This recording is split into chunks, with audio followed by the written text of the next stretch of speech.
Hello everyone, this is Ross from Retro Dream Beam. I'm an eBay seller full time. I've been doing this with my fiance Netta for a couple years now. Don't forget to like the video and subscribe to the channel. I'm going to go into what we were shipping out today on Tuesday, so there was kind of like a little bit of everything, which is pretty cool.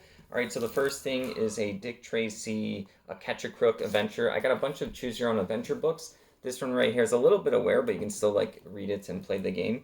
This sold for $6.92 plus shipping. Not all the choose your own adventure books were good, but there were some like really cool winners, and we got like hundreds of them. There's still like another 100 or so that I have to go through at some point, so that's pretty cool. All right, and then we have this Dust Tactics miniature rulebook right here. This is a hardcover. I think this is like a kind of like a futuristic World War II miniature game or something. That's about all I know about it. I've sold these books before. I don't think I've sold any of the miniatures anytime before. I just keep finding the books. So this sold for $16.87. People like miniature stuff like that.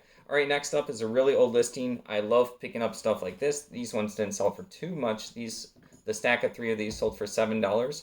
So these are going to be little notepads, but if you find the like interesting brands or places for post-it notes and notebooks and stuff, we usually can do pretty well with them. At like estate sales and yard sales, like I said, so these 3 were $7. This is a very old listing. This was literally listed on a carpet with the dollar store backdrop. So this right here is, I don't know if you can see it, right there. It's going to be 3 millimeter worldwide sponsored 1988 Olympic Games post-it notes. That's it. They're kind of like smaller ones. Maybe that's why they didn't sell for as much. People like bigger post-it notes.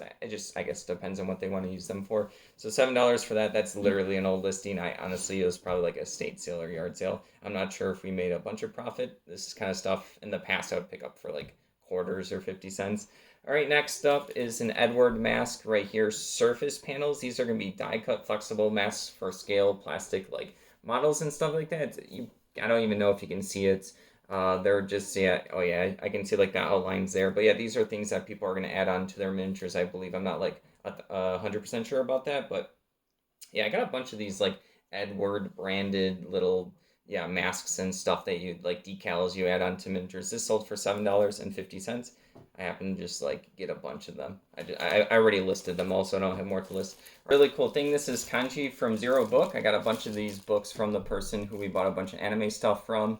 This was kind of like a side box where they were kind of like, oh, can you take all of those to half price books and then like just give me half the money? I was like, no, I'll just buy them and yeah, take a chance on eBay myself. I had no idea if they would be good or not. Most of them sold. This sold for $15.74. So yeah, I don't like to do consignments anymore. We had some issues in the past. I just like to like buy everything from people and I get to deal with either the rewards or the consequences, if that makes sense. So that was a gamble for my part. But I was like, hey, all of this other stuff is good, so maybe these books are good. And then they were. So a lot of people want to learn how to write Japanese and kanji. All right, next up is also a really cool, unique one. I'm sure Netta probably grabbed these. These are going to be, they look like a horse from a chess set. I don't think they're exactly the same horse, but these are going to be like, it's not like a marble, but it's a really cool stone. It does come off and, on and off. This is going to be for a bookshelf. So these are like bookends right here. So there's one right here, and then there's this one right here as well. So this ended up selling, the pair sold for $15.39. Obviously, the person paid like, I think it was $13.01 in shipping, but stuff like this is pretty cool if you can find like really cool matching ones and like unique or like people like that kind of stuff. All right, 2 more items. Next up is going to be something I listed recently. I got a bunch of like boxes of miniatures and stuff. These are front rank metal 18th century Aristocat civilians. There's like 4 of them. They look pretty cool. I actually had like just like a gut feeling that these would do well. I'm like, oh, someone's gonna want these for like an RPG or maybe for like wargaming civilians somewhere on the side. This sold for $11.50, so nothing too crazy, but like I got a bunch of miniatures for really cheap. All right, and then the last thing for the day is this color print general map of the Pacific. Let's see, Ocean right here, and it's just colorful. It's pretty cool. There's like wear on the edges and stuff like that. I like have listed a bunch of maps and stuff before. We haven't found anything like this recently, but most of mine's listed, and we also get like brochures and stuff like that. Those have done pretty well for us. You saw us sell some maps for some RPGs yesterday, but yeah, this ended up selling for $17, even with some edge where it still folds out and looks pretty cool. All right, so that's everything today for Tuesday, so nothing too crazy. Thank you for watching. Don't forget to like the video and subscribe to the channel. If you'd like to help support us, take a look at the shop down below. Have a good one.